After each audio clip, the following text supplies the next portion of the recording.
Level 1. The conscript. You are 18. The letter arrives and you have no choice. Every Soviet male serves. 2 years minimum. You report with whatever fits in a small bag because everything else is taken from you at the door. Your clothes. Your name, essentially.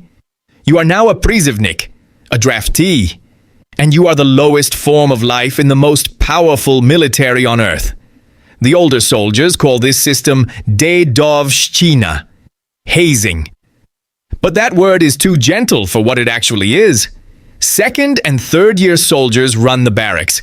They take your food, they take your sleep, they take whatever they want, and the officers look away because this is how it has always been done, and because a soldier who has survived dedovshchina has proven he can survive anything. You will be cold. You will be hungry. You will be assigned to a unit based on nothing you understand and sent somewhere you were not told about. Afghanistan, Siberia, East Germany. You find out when you arrive. Level 2. The junior sergeant. You survived the first year. Now you are on the other side. You have a stripe and 2 conscripts who report to you, responsible for their productivity, their conduct, their performance, with no training, no manual, no guidance beyond the example of what was done to you. Your officer barely knows your name. Your job is to make sure his problems don't reach him and his orders reach the men. You are the shock absorber between the institution and the individual, and you absorb everything. Level 3. The sergeant. You re-enlisted. You are now a sergeant and you run a squad of 10 men across whatever terrain the Soviet Union has decided needs a Soviet presence this month. A tank, a trench. The mountains of the Hindu Kush, where the Mujahideen know the ground better than any map you were given. You are responsible for those 10 men with your life, literally. If they fail, you answer. If one of them deserts or dies through negligence, the conversation with your officer will not be a conversation. You remember everything done to you, and you understand now exactly why it was done. The Soviet military was not building soldiers who followed orders because they believed in the orders. It was building soldiers who followed orders because the alternative had been made unthinkable. Level 4. The junior lieutenant. You went to a military academy. 4 years. Tactics, engineering, ideology, and the complete works of Marx and Lenin, because in the Soviet military, political education was not optional and not a formality. Officers were tested on it. Careers ended over it. You graduate and arrive at your first unit and discover immediately that everything the academy taught is theoretical and that your senior sergeant, who has run this platoon for 6 years, knows more than you will learn in the next 2 years. The smart lieutenants listen. They let the sergeants run the platoon while they manage the paperwork and the endless reporting requirements that flow upward through the Soviet command structure like a river that never stops. The lieutenants who don't understand this last about 3 months before something goes wrong. Level 5. The political officer. You are not a combat officer. You are something that makes combat officers deeply uncomfortable. You are the zampolit, the deputy commander for political affairs.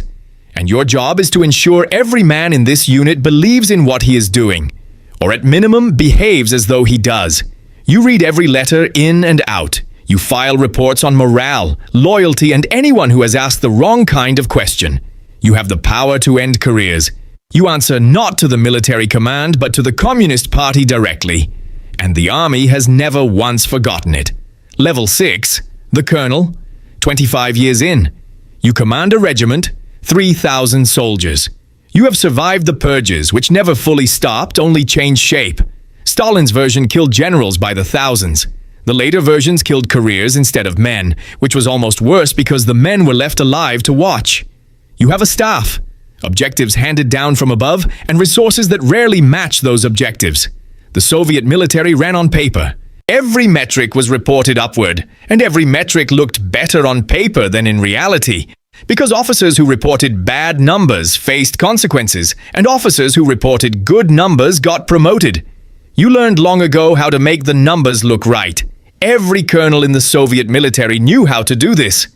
It was the primary skill the institution actually rewarded. Level 7. The general. You are in Moscow now, or you are at a headquarters that Moscow watches very carefully. You command an army, not a regiment, not a division, an army. And the weight of that is not metaphorical. Hundreds of thousands of men, equipment worth more than the GDP of small nations. Nuclear protocols that require your authorization. You sit in rooms where the decisions made determine the shape of the world. Afghanistan was one of those rooms. The men in that room in 1979 decided to send Soviet forces across the border, and they were told it would take 3 weeks. It took 10 years. 15,000 Soviet soldiers came home in zinc coffins that families were not allowed to open, and in many cases were not allowed to mourn publicly. You know what those decisions look like from the inside. You know the gap between what was briefed and what was true. You have sat in that room and watched a superior officer present numbers you know are false, casualty figures you know are understated, timelines you know are fantasy. And you have nodded. Not because you believe it, because the Soviet military had a word for generals who said what they actually thought in the wrong room to the wrong man. Retired. Or worse. So you have learned the most important skill the institution never taught and always required. How to know the truth completely and perform certainty absolutely every single day for the rest of your career. Level 8, the Marshal of the Soviet Union. There have been 41 of them across the entire history of the Soviet state. 41 men who reached the absolute apex of the largest military institution humanity has ever constructed. Your uniform weighs several pounds before you put it on. The medals alone tell a story that takes an hour to read. You are a symbol as much as a commander.